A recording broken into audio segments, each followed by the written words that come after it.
Depuis ce week-end, Flanel, un Yorkshire de 9 ans, est paralysé du train arrière.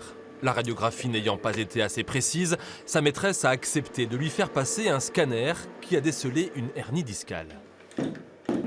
Avant, on se débrouillait autrement. Avant, on aurait fait des radios avec un opacifiant qu'on injectait dans la colonne vertébrale pour essayer de voir où ça comprimait.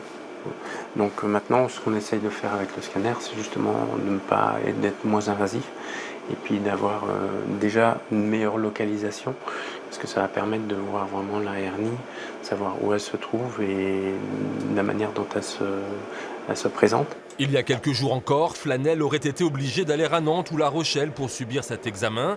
Depuis début juillet, c'est enfin possible dans la Vienne, grâce au groupement de 13 cliniques vétérinaires. Des vétérinaires qui viennent ici à tour de rôle. Une mutualisation nécessaire car le matériel coûte 5 000 € par mois en location. Il faut rajouter à cela 350 000 € pour le bâtiment, sans oublier l'embauche d'une manipulatrice radio. Cet outil, évidemment, on devait le faire tourner chacun notre tour.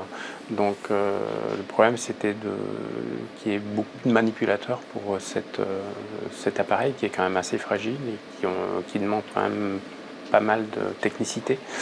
Donc c'est pour ça que nous est venue l'idée d'employer une salariée qui serait sur place. Oh, on est encore dans les vapes. On est encore un peu dans les vapes, oui. Grâce au scanner, on connaît donc précisément la pathologie de Flanel qui sera opérée chez son vétérinaire habituel dans les 24 heures. Un gain de temps et une efficacité qui ont un coût. Pour cette séance de scanner, la maîtresse de Flanel aura quand même déboursé 566 €.